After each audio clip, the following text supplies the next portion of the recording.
We're standing outside the Staples Center where the Nipsey Hussle celebration of life is taking place, but we get a moment here with Romeo Miller. We just talked to your dad. Obviously, your dad and Nipsey had a very, very close bond. How would you describe your relationship with Nip? Yeah. Man, I'll just say it's like a son that he felt like a brother to me. Yeah. Like when my dad talked to him, we're a very private family. I know we're in the entertainment business, but it's not too many people that came in our family circle that felt like family. Right. That's what Nipsey was. Like he made my dad happy. He made my dad smile. Whenever my dad wanted to talk to somebody, he'll pick up. When Nip needed to talk to somebody, my dad would pick up. So it was like family. So this is why this is hard today, but I know he's in a better place. Romeo, you were the first person to take to their social media and share heartfelt messages for Nipsey. In that moment, what were you feeling? We obviously know that you were mourning, but walk us through that experience, because it was so moving what you said. It was so eloquently put. Yeah, it's so crazy because I'm not as close to Nipsey as my dad is. Our connection comes more to where I seen how this human valued my father, how he gave him his roses while he was here. And literally I was in my living room and God was like, you need to write right now. I'm like, what am I supposed to write? But I literally wrote this poem and the words just start flowing out just of how I felt. And it was kind of a weird and vulnerable moment because I'm like, I don't want to write this to the world how I feel, but it was just something inside me and that voice of God saying you need to put this out.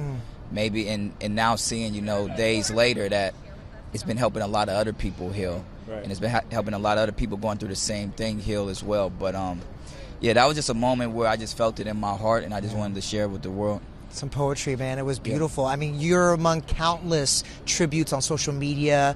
Yeah. From a bunch of artists who were really impacted by this loss. I mean, it goes beyond the music industry. Yeah. L.A. and the world is really feeling the loss of Nipsey. Why do you think that is? Well, like I said in that poem I wrote, it's not about the music. It's not about the legacy you left, but it's about the person that Nipsey was. And that's why you see this reaction. He reminded me of my father. Sadly, we live in a world where a lot of good people, the people who really deserve the roses, they don't get them while they're here. And that's why it's a hard loss for everybody. Yeah. Because now people are digging up his interviews. They're digging up what type of human this person was, the lives that he touched. And you're seeing, like, this was actually an entertainer, a rapper who had a purpose. He wasn't just making music to make music. He had a bigger purpose. And just like the Bible say, the David and Goliath story, God will use your enemies to help you get to where you got to go. So we're not looking at this as devastation. Nipsey, he's living forever. Legends don't die. And we're seeing it as inspiration. Yeah. Right. Couldn't agree more. In the program today, there is a very personal text message from Nipsey to Lauren where she talks about, from Lauren and Nipsey, where they speak about being each other's protection. Are we feeling a sense of protection from the music industry for Lauren now as she's grieving? I mean, you have to. I mean, their love was real. I can't lie. I was literally maybe 2 weeks ago, I was looking at pictures of them in this interview they did together. I'm like, dang, that's the kind of relationship I want to be in, where it's just real. It's not fake, but it's real. Like, they've been together for so long. They still didn't know things about each other. They're learning things about each other. And I think that's just very rare. You get that real, raw love. And I know that's hard for her, so I want to send my prayers out to her, because finding your soulmate here on earth, that's a hard thing to do. That's what's so heartbreaking. She wrote that she's at a complete loss without him. They were ride or dies. 2 kids from LA, I think was what they said in that GQ interview. Exactly. Yeah. How do you hope people remember Nipsey? I don't want to say, or I'm going to say this, I don't want to be controversial, but it's kind of like he's not Jesus, but he walked that path of Jesus. That's what he reminded me of. Like, he was a guy where he wasn't perfect. He came from humble beginnings. Remind me a lot like my dad in that sense, but he knew his purpose. And he didn't have to be here on earth 50 years, 60 years to know what he had to do. Right. Just like Jesus, 33 years was all he needed to make his impact. So he walked that line of Jesus, and that's what I want people to remember about him. A good guy, not perfect, but definitely wanting the best for everybody.